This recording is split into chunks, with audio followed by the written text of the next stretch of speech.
Tutuloy ang pahina at susulatan ko pa. Alam nyo na, year ender. Caliber, this is game over. Si Dog magkakasa, ako naman ang magtitigan. Kami pa ito ang sumadala. Last trip, nakakatawa. Yung tipo ang hirap bigyan kasi hindi ako nakikinig talaga.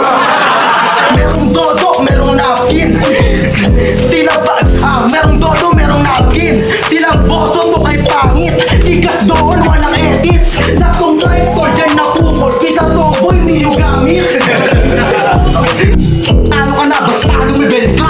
Ang tanong, kaya ba? Na mas ipantayan man lang yung sulatin mo. Kasi kung hindi, nakalasulatin mo, burahin mo, wag mo lang ibanat. Tuubos ko na pala itong mga panong umahadlang. Kaya paraan sa daraanan, huwag ka masyadong miksen na tarantado. Feeling malakas, bilakas pala loob para magreklamo. In-expose ko kanyang style kaya wasak ang pagkatao. Ganyan na yung estilo mo mula noon hanggang ngayon, ganun pa din, walang nagbago.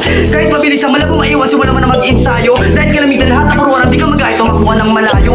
Madalas gumagamit ka ng flow, palibasa pasok sa tao. Ito ginawa ko na, tanong ano pang magagawa mo? Common style, common skill set, common gesture, common reflex. Kaya sa list ng mga MCs nasa top listed, binagyan ka na opportunity to build your own skill set. Pero ang makisaw-saw sa karera ko, bitch, mind your own business. Ano yung inis mo umaapaw? Parang naipagtungin sa aming dalawa, tas sa game na to ako lang yung sumasapaw. Todong wish ka lang switch, kaso yung switch agad